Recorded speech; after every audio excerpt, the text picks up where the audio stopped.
தேவனுக்கே மகிமை உண்டாவதாக. இந்த நாளும் தேவன் நம்மளை ஒவ்வொருவரையும் பாதுகாத்து பராமரித்து வழிநடத்துவார் என்பதை நாம் மகிழ்ச்சியோடு சந்தோஷத்தோடும் விசுவாசிப்போம். தேவன் அப்படியே நமக்கு செய்வாராக. இந்த நாளுக்கான பதிவு என்னன்னு பார்த்தோன்னா, தேவன் நம்ம கூட எப்படியெல்லாம் இருக்கிறார், நம்ம அதை எப்படியெல்லாம் உணர முடியும் அப்படின்னு சொல்லி ஒரு சிம்பிளான ஒரு விஷயத்தை மட்டும் நான் முன்னாடி பகிர்ந்துக்கிறேன். என்னன்னு பார்த்தோம் அப்படின்னா, கடவுள் நம்ம கூட இருக்கார் அப்படிங்கிறத எப்படி உணர முடியும் நம்மளால்? இது சில பேர் அதாவது யாக்கோபில் ஒரு வசனம் இருக்கும், என்னன்னா, கண்ணாடியை பார்த்துட்டு அந்த பக்கம் திரும்பின உடனே நம்ம முகத்தை நம்மளே மறந்துடுவோமா. அந்த மாதிரி ஒரு வசனத்தை நம்ம பைபிளில் படிச்சுட்டு நம்ம அந்த பக்கம் திரும்பின உடனே அந்த வசனம் நம்ம மறந்து போயிடும், நம்ம மனசுக்குள்ளே அது நிற்கிறது இல்லை. இது எதை குறிக்குது அப்படின்னா, நமக்கு ஆண்டவர் மேலே அதிக அன்பும் விசுவாசமும் இல்லாத குறிக்குது. நம்ம மனசுக்குள்ளே எந்த விஷயம் ஆழமாக பாதிக்கப்பட்டிருக்கோ அந்த விஷயம் நம்ம இருதயத்துக்குள்ளே மறக்காமல் எப்போவுமே ஞாபகமாக இருக்கும். அப்படி நம்மளை பாதிக்கக்கூடிய ஒவ்வொரு விஷயமும் எப்படி மறக்காமல் நம்ம இருதயத்தில் சிந்தனையில் இருக்குதோ, பதிவாக இருக்குதோ, அதே போல் ஆண்டவருடைய சிந்தையும் நமக்குள்ளே பதிவாகி இருக்கணும். நம்ம கூட அவர் இருக்கிறாருங்கிறத நம்ம உணர முடியும். எப்படி உணர முடியும் அப்படின்னு பார்த்தோம் அப்படின்னா, சிம்பிளான ஒரு விஷயந்தான். காற்றை நம்மளால் கண்ணில் பார்க்க முடியுமா? யாராவது காற்றை கண்ணில் பார்த்தவங்க உண்டா? வாய்ப்பே இல்லை. காற்றை கண்ணில் பார்க்கவே முடியாதுங்க. ஆனால் அந்த காற்று இல்லாமல் நம்மளால் வாழ முடியுமா? நிச்சயமாக வாழ முடியாது. சூரியனை நம்மளால் உத்து பார்க்க முடியாது. ஆனால் அந்த சூரிய வெப்பம் இல்லாமல் நம்மளால் உயிர் வாழவும் முடியாது.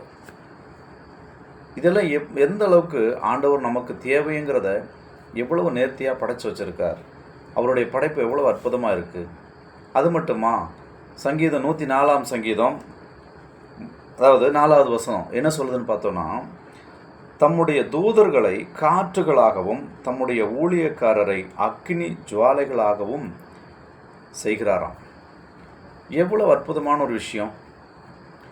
தம்முடைய தூதர்களை காற்றுகளாகவும் வச்சிருக்காராம். காற்று எந்த அளவுக்கு நம்ம மேலே வீசும்போது, அந்த உஷ்ண நேரத்தில் காற்று வீசும்போது எவ்வளவு ஒரு உடம்புக்கு நமக்கு சௌரியமாக இருக்கும். அந்த உடம்பு, அந்த காற்று வீசும்போது மட்டும்தான் நமக்கு உடம்பு ஃபுல்லாகவே நமக்கு ஒரு வெப்பம் தணிஞ்ச மாதிரியான ஒரு ஃபீலிங் இருக்குது இல்லைங்களா? அப்படித்தாங்க இந்த காற்று அப்படிங்கிற விஷயம் எந்த அளவுக்கு நமக்கு முக்கியமோ அந்த அளவுக்கு ஆண்டவருடைய பாதுகாவலும் நமக்கு முக்கியம். அதுக்கு ஆண்டவர் எப்படி வச்சுருக்காரா, தம்முடைய தூதர்களையே காற்றுகளாக நம்ம மத்தியில் இருக்கக்கூடிய அளவுக்கு ஆண்டவர் வச்சுருக்கிறாராம். இது எந்த அளவுக்கு ஒரு பயங்கரமான விஷயம். சாதாரண விஷயமா அது? தேவதூதர்கள் எப்போவுமே நம்ம கூட இருக்காங்க. காற்று நம்ம மேலே வீசும்போதெல்லாம் நமக்கு அந்த உணர்வு வரணும். இந்த காற்றோட தேவதூதர்களுடைய ஒரு வரவும் நம்ம மேலே படலாம். உண்மையிலேயே நடக்குங்க. நம்ம ஆபத்து வரும்போது ஆண்டவர் பரலோகத்திலேருந்து தேவதூதர்கள் அனுப்புறதில்ல. அதுக்கு பதிலாக தேவதூதர்கள் எப்போவுமே நம்ம கூட இருக்காங்க அப்படிங்கிறதாங்க உண்மை. இப்படிப்பட்ட ஒரு வசனம் எந்த அளவுக்கு உங்களை பாதிக்குது, இது இல்லை எந்த அளவுக்கு உங்களை சிந்திக்க வைக்குது அப்படிங்கிற எனக்கு தெரியாது. நிச்சயமாக இந்த மாதிரி வசனங்களை உண்மையிலேயே தியானம் பண்ணுங்கள். இது நம்ம வாழ்க்கைக்கு ரொம்ப ரொம்ப உதவியாக இருக்கும். காற்று இல்லாமல் எப்படி நம்மளால் உயிர் வாழ முடியாதோ அதே போல தாங்க ஆண்டவருடைய பாதுகாவல் இல்லாமையும் நம்ம உயிர் வாழ்கிறது சாத்தியமே இல்லாத ஒரு விஷயம். இந்த உலகத்தில் எத்தனை ஆபத்துக்கள், எத்தனை வியாதி, எத்தனை பிரச்சனைகள். அதாவது வீட்டை விட்டு வெளியில் போனால் திரும்ப நம்ம வீடு வருமா அப்படிங்கிற நிச்சயமே கிடையாது. இந்த வருஷத்தில் ஏகப்பட்ட விபத்து எல்லாமே மரணத்தில் தான் முடிஞ்சிருக்கு. ஆனாலும் ஆண்டவர் நம்மளை அப்படிப்பட்ட ஒரு சூழ்நிலையில் நம்மளை விட்டு கொடுக்காம தேவ தூதர்களை கொண்டு நம்மளை பாதுகாக்கக்கூடிய ஒரு வல்லமையுள்ள தேவனாக நம்ம கூட ஒவ்வொரு நொடியும் நம்ம கூடவே பயணம் பண்ணுகிறார் அப்படிங்கிற விஷயத்தை யாரும் மறந்து போகக்கூடாது. அதை ஞாபகப்படுத்தணுங்கிறதுக்காகவே இந்த பதிவு நான் உங்களுக்கு போடுறேன். நல்லாவே இந்த வசனங்களை தியானிங்க. ஆண்டவர் ஒளியின் ரூபத்திலேயோ அல்லது வேறு பயங்கரமான வேறொரு ரூபத்திலேயோ ஆண்டவர் நமக்கு காட்சி கொடுக்கறது இல்லைங்க. இப்படி சின்ன சின்ன விஷயங்களில் இதை படித்தோம்னாலே போதும், ஆண்டவர் எவ்வளவு ஞானமாக நம்மளை பாதுகாக்கிறாருங்கிறத நம்மளால் உணர முடியும். அப்படித்தாங்க ஆண்டவருடைய பாதுகாவல் நமக்கு எப்போவுமே அது ஒரு வேலியாகவே நம்மளை ஆண்டவருடைய பாதுகாத்துக்கிட்டு இருக்கான். இதை உணர்ந்து நம்ம நடக்கணும், ஆண்டவரை தியானிக்கணும். எந்த அளவுக்கு நம்ம அந்த சுவாசத்தை மறக்காமல் இழுத்து விடுறோமோ அந்த அளவுக்கு ஆண்டவருடைய வசனங்களையும் மறக்காமல் நம்ம சிந்தனையில் வச்சுருந்தா அதுவே பெரிய பாக்கியம்.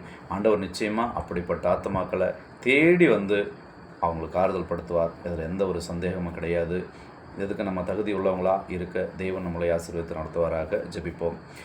மகா இரக்கமும் தயவும் உள்ள நல்ல ஆண்டவரே, இந்த நாளிலும் ஆண்டவரே, நம்முடைய தூதர்களை காற்றுகளாக எங்கள் மத்தியிலே உலாவும்படி வைத்திருக்கிற உம்முடைய மிகுந்த இரக்கங்களுக்காக உம்மை துதிக்கிறோம், ஸ்தோத்தரிக்கிறோம். ஆண்டவரே, எத்தனையோ ஆபத்துகள் மோசங்கள் நிறைந்த இந்த உலகத்தில் நாங்கள் வாழ்ந்து வருகிறோம். ஆனாலும் என் தேவன் உம்முடைய பிள்ளைகளுக்கு எந்த ஆபத்து மோசங்களும் நெருங்காதபடி நீர் எங்களை அனுதினமும் பாதுகாத்து வருகிறீர். அதற்காக உமக்கு நன்றி செலுத்துகிறோம். ஆண்டவரே, இன்று பகல் முழுவதும் நீர் எங்களை பாதுகாத்து வழிநடத்த வேண்டும் என்று எங்களுடைய ஆவியாத்ம சரீரம் முழுவதும் உடைய பாதத்திலே ஒப்படைத்து ஜெபிக்கிறோம். ஜெபம் கேளும் பரிசுத்தமும் இருக்கும் நிறைந்த பரமபிதாவே. ஆமேன். மீண்டும் சந்திப்போம்.